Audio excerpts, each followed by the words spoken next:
రైతు సోదరులకు స్వాగతం.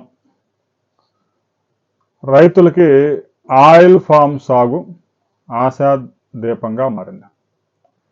ఏ పంట సాగు చేసినా కనీసం ఎకరానికి 10,000 రూపాయలు కూడా మిగులుతాయన్న నమ్మకం లేని పరిస్థితుల్లో ఆయిల్ ఫామ్ సాగు రైతుల్లో ఆశలు రేకెత్తిస్తూ ఉంది. మిర్చి సాగు చేస్తే 1 సంవత్సరం ధర ఉంటుంది, 3 సంవత్సరాలు ధరల పతనం అవుతాయి. పత్తి సాగు చేస్తే ఎకరానికి 46,000 ఖర్చు అవుద్ది, ఎకరానికి 3 క్వింటాలు పత్తి కూడా రాదు, అది అమ్మితే 18,000 కూడా రావు. కంది సాగు చేస్తే విపరీతమైన పురుగు, మినుములు సాగు చేస్తే 4 బస్తాలు కూడా రాదు. పెసర సాగు చేద్దామంటే 3 బస్తాలు దిగుబడి కూడా రావడం లేదు. ఇక వరి సాగు చేస్తే ఆ ధాన్యాన్ని అమ్ముకోలేక రైతులు మార్కెట్ యార్డులో 45 రోజులు పడిగాపులు పడాల్సి వస్తాం. మొక్కజొన్న సాగు చేసినా అదే పరిస్థితి. రైతుల చేతిలో సరుకు ఉన్నప్పుడు, పంట ఉన్నప్పుడు ధరలు దారుణంగా పతనం అవుతాయి. రైతులు చేయి దాటి వ్యాపారస్తుల చేతిలోకి వెళ్ళిపోయిందా ఆ వెంటనే ధరలు 25% పెరుగుతాయి. ధాన్యం ధరలు, మొక్కజొన్న ధరలు మనం పరిశీలించినట్లయితే రైతులు అమ్ముకొని ఎప్పుడైతే బయటకు వచ్చారో వెంటనే ధాన్యం ధరల కింటాకు 500, మొక్కజొన్న ధరల కింటాకు 600 రూపాయలు పెంచేశారు. ఇంకా పెరుగుతాయి, అందులో ఎలాంటి అనుమానం లేదు.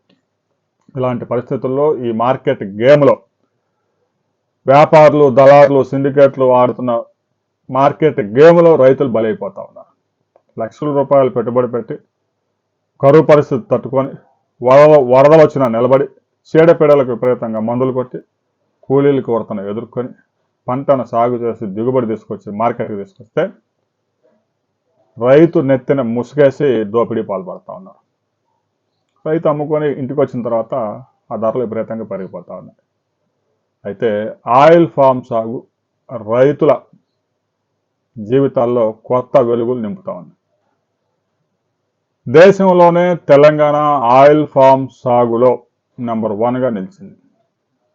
అది ఇప్పుడున్న కాంగ్రెస్ ప్రభుత్వం కానీ 2014 నుంచి 2023 వరకు ఉన్న టీఆర్ఎస్ ప్రభుత్వం చేసిన కృషి వల్ల తెలంగాణలో ఆయిల్ ఫామ్ సాగు 3 లక్షల ఎకరాలకు పెరిగింది. మరో 1,00,000 ఎకరాలు ప్రస్తుతం సాగులో ఉంది. మొత్తం 4 లక్షల ఎకరాలు ఉంది. అందులో ఒక 3 లక్షల ఎకరాల నుంచి దిగుబడులు వస్తూ ఉన్నాయి. ఇప్పటికే అశ్వరావుపేటలో ఒక డెడికేటెడ్ ఆయిల్ ఫామ్ రిఫైనరీ ఉంది. నర్మెట్లో 350 కోట్లతో ప్రైవేట్ ఇండస్ట్రీ ఒకటి వచ్చింది. మరో 6 ఇండస్ట్రీస్, మరో 6 పరిశ్రమలు. దేశంలోనే వంట నూనెల ఉత్పత్తిలో, అమ్మకాల్లో నెంబర్ 1గా ఉన్నటువంటి రుచి సోయా, ఇక గోద్రేజ్ వెట్, పతంజలి ఇలాంటి ప్రముఖ కంపెనీలన్నీ కూడా తెలంగాణలో మరో 6 కర్మాగారాలు ఆయిల్ ఫామ్ గెలల నుంచి ఆయిల్ తీసే ఇండస్ట్రీస్ అందుబాటులో తీసుకురాబోతున్నాయి. రైతులు ఆయిల్ ఫామ్ గెలలు కట్ చేసిన 24 గంటల్లో పరిశ్రమలకు తరలించాల్సి ఉంటుంది. కాబట్టి రైతులు పండించిన పంటకి కనీసం ఒక 100 కిలోమీటర్ల పరిధిలోనే ఆయిల్ ఫామ్ ఇండస్ట్రీ ఉండే విధంగా అన్ని జిల్లాల్లో ఈ ఆయిల్ ఫామ్ ఇండస్ట్రీస్ తీసుకొస్తా ఉన్నారు. ఇక ప్రతి మండల కేంద్రంలో కూడా ఆయిల్ ఫామ్ గెలల్ని రైతుల నుంచి నేరుగా కొనుగోలు చేసి వెంటనే కర్మాగారాలకి తరలించే ప్రక్రియ కూడా మొదలైంది. తెలంగాణలో 20 లక్షల ఎకరాల్లో ఆయిల్ ఫామ్ సాగు చేసుకుంటే రైతుల జీవితాలు మెరుగుపడతాయి, వారి ఆదాయం గణనీయంగా పెరుగుతుంది. ప్రతి సంవత్సరం దున్నడం, విత్తనాలు వేయడం ఆ ఖర్చులన్నీ పోతాయి. ఒకసారి నాటితే 40 సంవత్సరాలు దిగుబడి వచ్చింది. ప్రస్తుతం టన్ను ఆయిల్ ఫామ్ గెలల ధర 24,000 రూపాయల గరిష్ట ధరకు చేరింది. కనీసం ఎకరాకు 6 నుంచి 8 టన్నులు, కొంతమంది రైతులు 10 టన్నులు కూడా దిగుబడి సాధిస్తూ ఉన్నారు. ఎకరాకి 2 లక్షల రూపాయల ఆదాయం వస్తూ ఉంది. ఒక 50 నుంచి 60,000 ఖర్చులు పోయినా కూడా రైతుకి ఎకరాకి 1,00,000 రూపాయల, 1,50,000 రూపాయల ఆదాయం మిగులుతుంది. ఏ పంటలో ఇంత ఆదాయం రాదు. దీంతో రైతులు పెద్ద ఎత్తున సాగు చేయడానికి ఆసక్తి చూపుతున్నారు. ప్రభుత్వం కూడా ప్రోత్సాహకాలు అందిస్తూ ఉంది. 200 రూపాయలు ఉండే మొక్కని 20 రూపాయలకే రైతులకు అందిస్తూ ఉంది.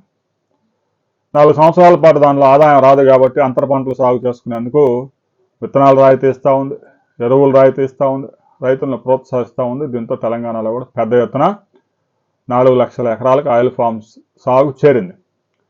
దేశంలో పామాయిల్ మొత్తం ఉత్పత్తిలో 35% తెలంగాణ నుంచే వస్తుంది. ఇక ఆంధ్రప్రదేశ్లో కూడా గడిచిన 3 దశాబ్దాల నుంచి ఈ ఆయిల్ ఫామ్ సాగు క్రమంగా పెరుగుతూ ఉంది. ఇప్పుడు అది వేగం పుంజుకుంది. ఇప్పటికే ఆంధ్రప్రదేశ్లో 2,30,000 ఎకరాలు ఆయిల్ ఫామ్ సాగు అవుతా ఉంది. తాజాగా రాష్ట్ర ప్రభుత్వం ఆయిల్ ఫామ్ సాగును మరింత ప్రోత్సహిస్తూ ఉంది. ఇప్పటికే పెదవేగిలో ఒక డెడికేటెడ్ కర్మాగారం ఉంది. రుచి సోయా ఇండస్ట్రీస్ కూడా ఒక కర్మాగారం నడుపుతూ ఉంది. ఇక తాడేపల్లిగూడెం, అయ్యవరం ఈ ప్రాంతాల్లో కూడా ఒక 2 ఇండస్ట్రీస్ నడుస్తూ ఉన్నాయి. మరో 4 కూడా ఆంధ్రప్రదేశ్లో ఆయిల్ ఫామ్ నుంచి గెలల నుంచి ఆయిల్ తీసే పరిశ్రమలు ఏర్పాటు చేస్తూ ఉన్నారు. పతంజలి కూడా ఆంధ్రప్రదేశ్లో పెద్ద ఎత్తున పెట్టుబడి పెట్టి ఈ ఆయిల్ ఫామ్ గెలల నుంచి ఆయిల్ తీసే ఇండస్ట్రీని ఏర్పాటు చేస్తూ ఉంది. ఈ విధంగా ఆంధ్రప్రదేశ్లో ప్రస్తుతం ఉన్న 2,30,000 ఎకరాలని రాబోయే 5 సంవత్సరాల్లో 5 లక్షల ఎకరాలకు తీసుకెళ్లేందుకు రాష్ట్ర ప్రభుత్వం రాయితీలు అందిస్తూ ఉంది. మొదటి 4 సంవత్సరాలు కొంత దిగుబడి రైతుకు రాకపోయినా ఒక 2 సంవత్సరాలు అంతర పంటలు సాగు చేసుకొని కొంత ఆదాయం తీసుకోవచ్చు. అందుకు అవసరమైన సబ్సిడీలు రాయితీలు అన్నీ కూడా ప్రభుత్వం అందిస్తూ ఉంది. 90% సబ్సిడీతో డ్రిప్ ఇరిగేషన్ పరికరాలు కూడా అందిస్తూ ఉన్నారు.